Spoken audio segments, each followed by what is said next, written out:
Oke, hai, assalamualaikum warahmatullahi wabarakatuh. Selamat pagi. Berjumpa lagi dengan saya Hani Subakti. Tetap dukung channel Bapak dengan cara like, comment, and subscribe. Baik, pada kesempatan kali ini saya akan bercerita kembali bagaimana sih cara meningkatkan keterampilan membaca. Ya, ada banyak cara tentunya. Tapi sebelum kita jauh melangkah, kita harus tahu dulu apa sih definisi membaca. Baik, menurut Kamus Besar Bahasa Indonesia, membaca adalah melihat serta memahami isi dari apa yang ditulis.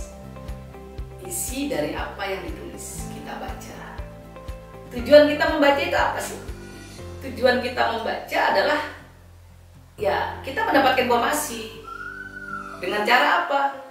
Kita banyak membaca referensi baik dalam buku yang tercetak atau dalam buku yang via daring atau Google Books, membaca jurnal. Di situ ada artikel-artikel yang bagus. Bagaimana cara meningkatkannya? Ya dengan sering sekali membaca untuk mendapatkan informasi yang terbarukan di zaman modern seperti hari ini. Manfaatnya apa? Ya, ketika kita banyak membaca, kita akan mendapatkan banyak manfaat. Satu langkah kita ke perpustakaan, kita sudah mendatangi dunia secara tidak langsung. Itu kalau kita ke perpustakaan, mendapatkan ilmu yang banyak, mendapatkan pemahaman materi-materi yang baik tentunya. Oke, ketika kalian membaca melalui gawai atau handphone pintar kalian atau telepon genggam pintar kalian, kalian bisa baca artikel dari situ, mendapat pemahaman dari para peneliti-peneliti yang sudah menuliskannya, serta mendapat ilmu yang bermanfaat tentunya.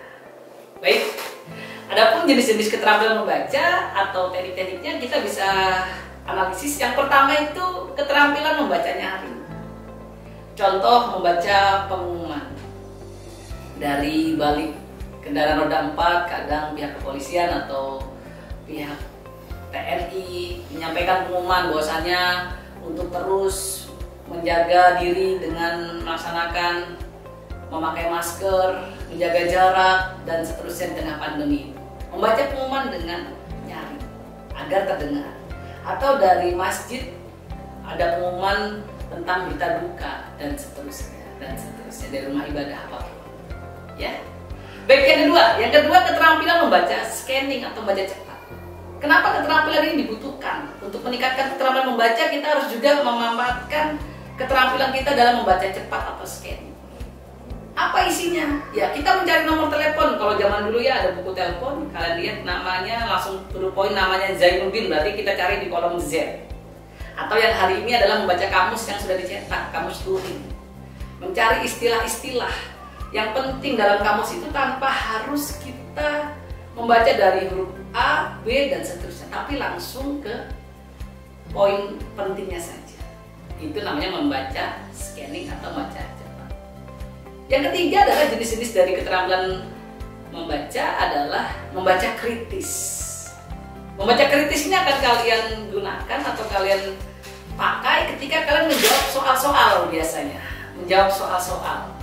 Soal-soal di sini mungkin yang anak-anak sekolah atau pelajar menjawab soal-soal ujian sekolah. Mencari yang namanya inti wacana, mengidentifikasi ide pokok. Ya kalian harus memahaminya dulu. Bagaimana Pak cara memahaminya? Membaca. Apakah jenis kalimat yang kalian baca ini memang penting? Deduktif, induktif, variatif, naratif, deskriptif, dan seterusnya. Ya. Kemudian dalam membaca pemahaman di sini kalian harus memahami apa yang dimaksud oleh si penulis. Dalam hal ini biasanya si pembuat soal. Dan ketika kalian berstatus mahasiswa di kampus, biasanya Bapak Ibu dosen akan memberikan suatu teks atau bacaan dan kalian harus mencari apa ini resona. Apa yang kalian harus cari? Mana yang menjadi tolok ukur berpikirnya. Biasanya ada di awal atau deduktif atau di akhir bersifat induktif. Membaca pemahaman sangat dibutuhkan oleh siapapun agar dapat mencari intisari pembicaraan pada saat ia membaca. Baik, cara meningkatkan keterampilan membaca ada banyak tentunya. Yang paling penting adalah bagaimana kalian berusaha memahami apa yang ditulis oleh orang lain. Ketika kalian sudah paham, kalian akan mampu nanti menceritakannya kepada siapapun dan menuliskannya dimanapun kalian membutuhkannya, atau saat ini ataupun nanti. Ya, tetap semangat rekan-rekan pelajar, mahasiswa, atau siapapun Anda di luar sana. Sering-sering membaca, langkahkan kaki Anda ke perpustakaan, dan tetap dukung channel Bapak dengan cara like, comment, and subscribe.